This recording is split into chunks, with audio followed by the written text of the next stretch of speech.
ह्यांची घर, मंदोदरीला हे घर हवंय, मला नको. दुसऱ्याकडे बोट दाखवायला सोपं असतं. माझी इच्छा नाही पण तिला हवंय. भगवंतांनी पाणी घेतलं आता, तेल तू घेत नाही, होय ना. इदं न मम रावणाय स्वाहा, संकल्प सोडला, हे माझं नाही, हे रावणाला दिलं, डिक्लेअर करून टाकलं.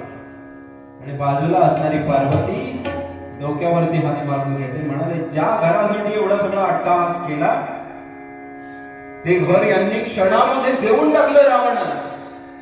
रावण काय ठेवतोय, आपलं रूप वाढवलं आणि अख्खाच्या अख्खा तो सोन्याचा महाल उचलला आणि कुठे नेऊन ठेवला, लंकेमध्ये गेला. सोन्याची लंका तिकडे झाली, मुळात ती होती कोणाची, सोन्याचा महाल होता कोणाचा, भगवान शिवांचा. पण तो तिकडे गेला आणि इकडे पार्वती मातेला चुटपुट लागली. एवढं प्रयत्न करून ते मिळवलं पण ते गमावलं. म्हणाले माझंच मेरीचं चुकलं, एवढं सुंदर घर मी घ्यायलाच नको होतं यांच्याकडनं. एक साधंसं घर किंवा झोपडी बांधली असती तर म्हणे असं कोणाच्या नजरेत भरलं नसतं, कोणी मागण्याचाही प्रयत्न केला नसता, नजरेत भरलं नसतं. जाऊ दे म्हणाले, चूक दुरुस्त करूया. शिवांना सांगितलं आपण एक साधारण छोटीशी झोपडी बांधूया, म्हणजे जी कोणाच्या नजरेत भरणार नाही अशी. ठीक आहे म्हणाले, गणांना घे, त्यांना आज्ञा कर आणि बांधून घे. पार्वती मातेने आज्ञा केली गणांना. गणांनी सगळं लागणारं साहित्य जमवलं आणि झटपट झोपडी तयार झाली. आणि झोपडी तयार झाल्याच्या नंतर नारद आले. नारायण म्हणाले, इथं घर गेलं कुठे. नारदा शांत बसा म्हणाले, सगळी तुमचीच कमाल आहे. घर कुठे गेलं, कोणाला तुम्ही बोलवलं आणि कसं तिकडे पाठवलं, घर आम्हाला सगळं माहिती आहे. ही झोपडी कोणाची म्हणाली, झोपडी आमचीच आहे, आम्ही आता झोपडी बांधली आहे. म्हणाले मला जागा जरी दाखवली असती, किंवा जागा तरी मी बघून घेतली असती, कशी आहे, शुभ आहे अशुभ आहे, बघून घेतली असती, सांगितलं असतं. म्हणाले तुम्ही बांधलात ती चुकीच्या जागेवरती झोपडी बांधली. का काय झालं नाही म्हणाले, ज्या ठिकाणी झोपडी बांधतात ती शनिदेवांची वाट आहे. शनिदेवांचं रोज तिथून ये जा आगमन गमन असत. बापरे म्हणाले, झाले आम्ही पंचायत शनिदेवांच्या वाटेवरती. शनिदेवांची होय वक्रदृष्टी, शनिदेवांची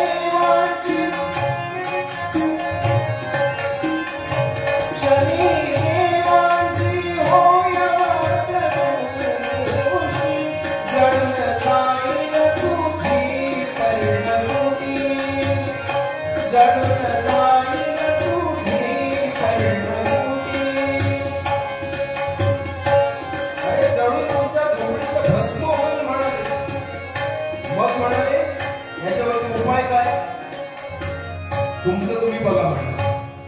नारद गेले आणि शिवांना दिली. अहो म्हणाले, हे प्रकरण निश्चरा, झोपडी तर बांधून झाली आहे, आत्ताच्या आत्ता इकडे जायचं, शनिदेवांच्याकडे जायचं. शनिदेवाची नजर आपल्यावरती पडू नये असं म्हणतात. का तर म्हणे 7.5 लाख होय ना, आपल्या राशीत आला 12 राशी आहे. राशी किती 12.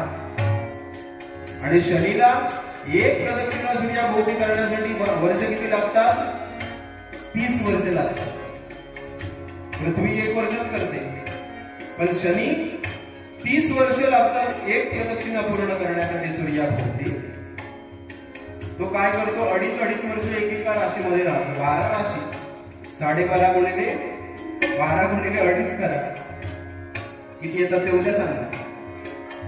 एक जण म्हणाला मी कॅल्क्युलेटर घेऊन बसलो असतो, अशी तुम्ही जर गणित विचारता हे समजलं असतं तर इथे बसून बसा, विचारणार आहे आज.